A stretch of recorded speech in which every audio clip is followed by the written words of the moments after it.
নাসির পাটোয়ারির উপরে ময়লা পানি মারা হয়েছে।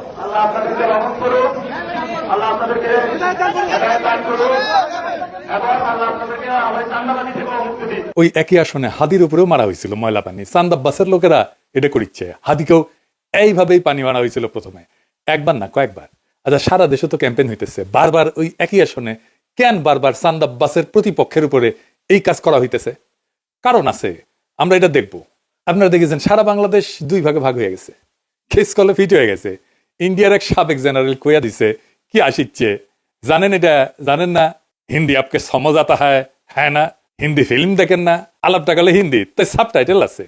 আগে শুনেন, শুনলে বুঝবেন ইন্ডিয়ার করে দেওয়া চিত্রনাট্য অনুসারেই সব চলিচ্ছে। শুনেন। हम वेट सिर्फ इलेक्शन का कर रहे हैं। इलेक्शन होने दीजिए। तारिक क्या नाम है उनका, जो बीएनपी के जो अभी तारिक रहमान जो है प्रेसिडेंट है आफ्टर हिज मदर एक्सपायर्ड, उनके जाने के बाद उन्होंने बोला है, एक नया नारा दे दिया। देखिए, आते ही नारा भी बदल गया। न रावलपिंडी न हिंदुस्तान, केवल बांग्लादेश। ये पहली सीढ़ी है। कुछ दिन के बाद हो जाएगा रावलपिंडी गई भाड़ में, हमारे साथ हिंदुस्तान।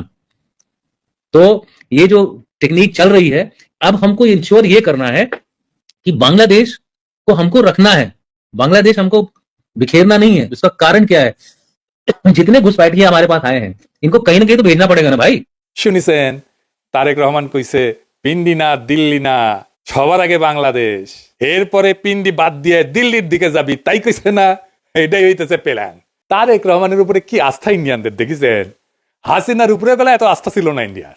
আসলে তো বিএনপির উপরে আস্থা থাকারই কথা। এই বিএনপি তো ইন্ডিয়াতে থাকা হাসিনা ফিরে আনিছিল।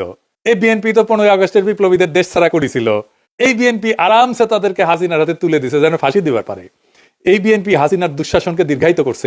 ঈদের পরে আন্দোলন, ঈদের পরে আন্দোলন বইলা বইলা পুরা জাতির জীবন থেকে 16টা বছর কেটে নিছে এই বিএনপি। ভরসা করেছিল বিএনপির উপরে।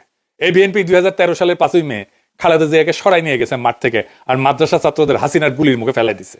তাছাড়া 2013 সালে হাসিনা জয় বাংলা হয়ে যায়। এই বিএনপি তার দুঃশাসন দিয়া 111 এর রাস্তা খুলে দিছে। ইন্ডিয়ার হাতে যে বাংলাদেশ তুলে দেওয়া হয়েছে, 111 হয়েছে, এ করিছে কে? বিএনপির করে দেওয়া জেনারেল মইনুল আহমেদ। অনেকজনকে টপকায় মইনুলকে করছে। এই বিএনপির মধ্যে আছে রয়্যাল লোক, আমার কথা না। বিএনপি শীর্ষ নেতা আলতাফ চৌধুরী বলে গেছে, শোনেন আর একবার। বিএনপির কিছু লোক আছে যারা নন আননোন না, নূতন না, পুরানা, নন রয়ের এজেন্ট। শুনেছেন ইন্ডিয়ার পছন্দ তো বিএনপি। সুবীর ভৌমিকের কাছে আবার শুনেন, বারবার শোনা ভালো। ভারত বাংলাদেশে কোন সরকার চাইবে? খুব সোজা উত্তর আমি তোমায় দিয়ে দিচ্ছি। Awami League is not in election, next best option is BNP, obviously not Jamaat. তারা অলরেডি 50 লাখ লোক নিয়ে জিয়ার টেয়াদের হুমকি দিচ্ছে। ফলে জামাত অবভিয়াসলি ইন্ডিয়া চাইবে না। অত অনেক কথা, ডিপ্লোম্যাটিক কথা বলে তো লাভ। কানেকশনটা হচ্ছে 71। আমরা একসাথে, আমার সৈন্য এবং মুক্তিযোদ্ধারা রক্ত ঝরিয়েছে, সেই সুবাদে Awami League. This is the historical fact. তো এই জায়গাতে হঠাৎ করে আজকে অন্য কিছু ডাইনামিক্স চলে আসবে, এটা তো আশা করাটাও ভুল। কিন্তু যে গভর্নমেন্ট আসবে তার সাথে ইন্ডিয়াকে তো ডিল করতে হবে। এই বিএনপির একমাত্র কাজ হইতেছে এবং মিশন হইতেছে আওয়ামী লীগকে ফিরে আনা। ইন্ডিয়া জানে যে এটা অপদার্থের দল, এটা এক্সপোর্ট কোয়ালিটির ভালচুট, এটাও জানে। দেশ চালাইতে পারবে না, এটাও জানে। আপনারা দেখেন বিএনপির শাসনগুলো সব কয়টা ফেলিওর। জিয়াউর রহমান একটা বাদ দেন, এটা অস্থির সময় তিনি শাসনভার নিয়েছিলেন, অল্প সময় শাসন করছিলেন। তারপরে দেখেন সাত্তার, এটা মিলিটারি কু করে সরাই দিচ্ছে, সে মিলিটারি কু ঠেকাতে পারে না, এটাই অথর্ব।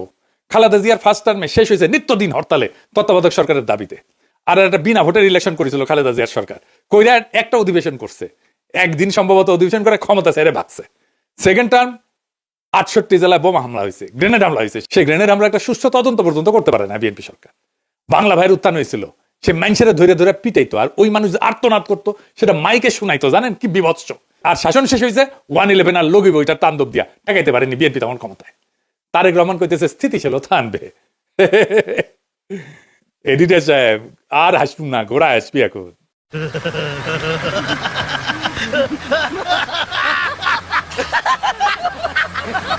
এই বিএনপি স্থিতিশীলতা আনবে, কোন তরিকা আনবে?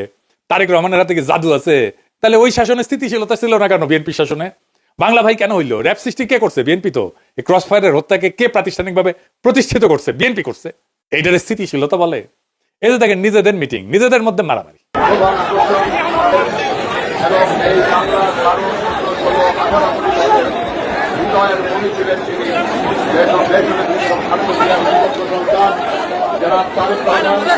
দেখেছেন, দেখেন তারেক রহমানের উপস্থিতিতে মারামারি।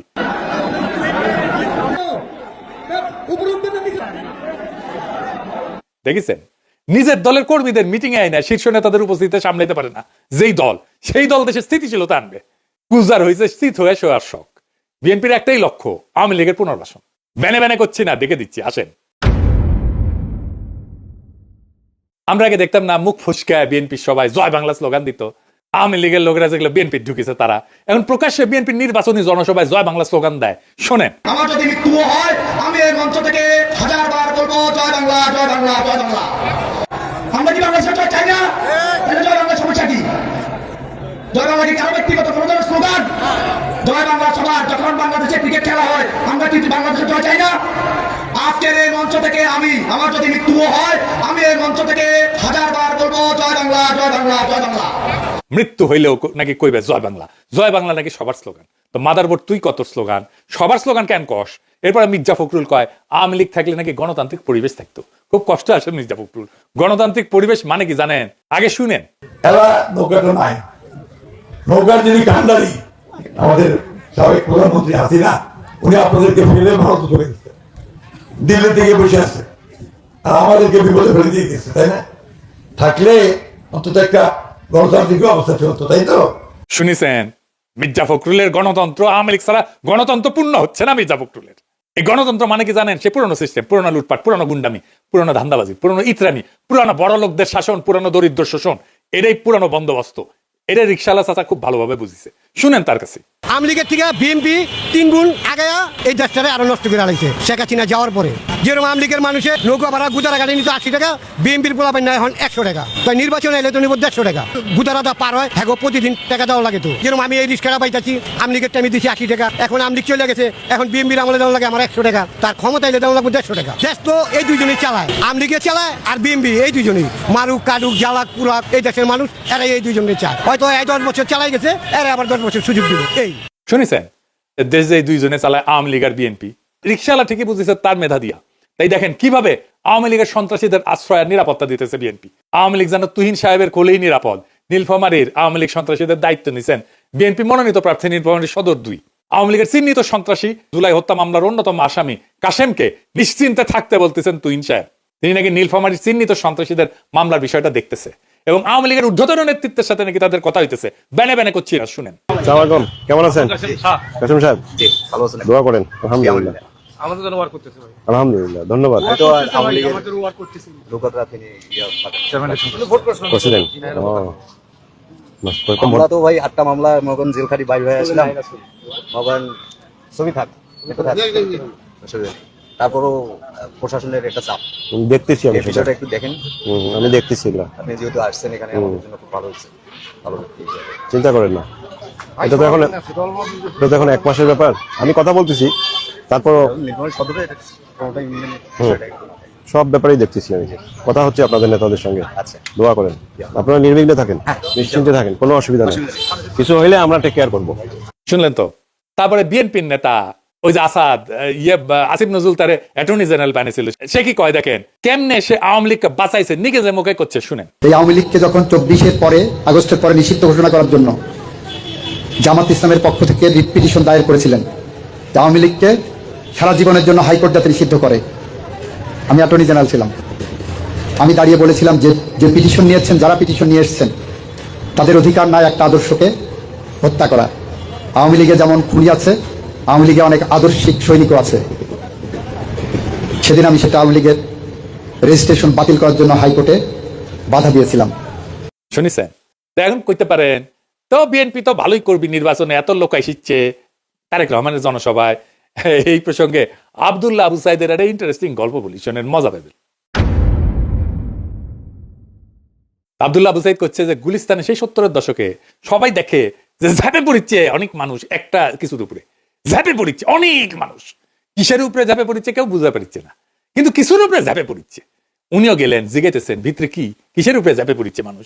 তো পাবলিকে কয় গাড়ির মধ্যে সাবানা, মানে সাবানা গাড়ির মধ্যে দিয়ে যাচ্ছিল, কেউ দেখেছে সাবানাক ঝাঁপে পড়িছে, গাড়ি ধরিছে ঝাঁপে পড়িছে, গাড়ির মধ্যে সাবানাক দেখবি। তো পরে পুলিশ দেখে সাবানাকে উদ্ধার করা লাগিছে।